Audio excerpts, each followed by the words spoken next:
হচ্ছে এটার মধ্যে তেল দিতে হবে, ঠিক আছে? তেল শুকাই নিক না মা, তেলটা একটু গরম হবে, বুঝছো? হ্যাঁ, গরম হয়ে নিয়ে তার মধ্যে এখন হচ্ছে এই যেখানে পেঁয়াজ দিয়েছি আর হচ্ছে কিছু মরিচ দিয়ে দিচ্ছি, বুঝেছো?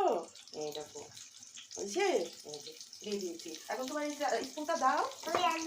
আচ্ছা ঠিক আছে, তুমি এই যে এইটা নাও, মাম্মি কোটা দাও। হ্যাঁ দাও, এটা নাও, মাম্মি এটা দিয়ে রান্না করি। ইয়েস, হ্যাঁ আচ্ছা একই একই সেম সেম, হ্যাঁ সেম সেম রান্না করবো, বুঝছো?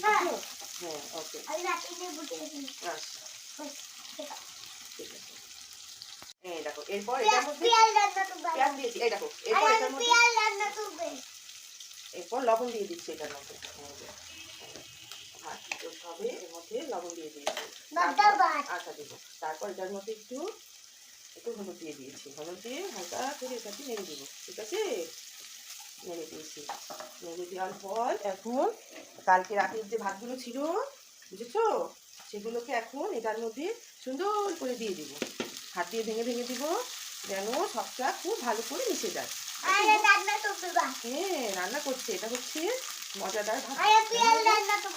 আচ্ছা এরপর এটাকে এই দেখো এটাকে এখন এই যে মিশিয়ে দিতে হবে, দেখেছো? এই দেখো কি সুন্দর কালার এসেছে, দেখেছো? হ্যাঁ কি সুন্দর হয়েছে কালারটা। তুমি খাবে এটা? আচ্ছা এটা দিয়ে মাংস দিয়ে খাবে? ওকে, মাংস দিয়ে অনেক মজা লাগে, ডিম ভাজি দিয়েও অনেক মজা লাগে, তারপর আচারের তেল আছে না, আচারের তেল দিয়েও অনেক মজা লাগে, বুঝেছো? এই তো মজাদার ভাত ভাজি রেডি, দিয়ে ডিম ভাজি দিয়ে আর মাংস দিয়ে খাওয়া হয়ে যাবে, তাই না? Yummy yummy.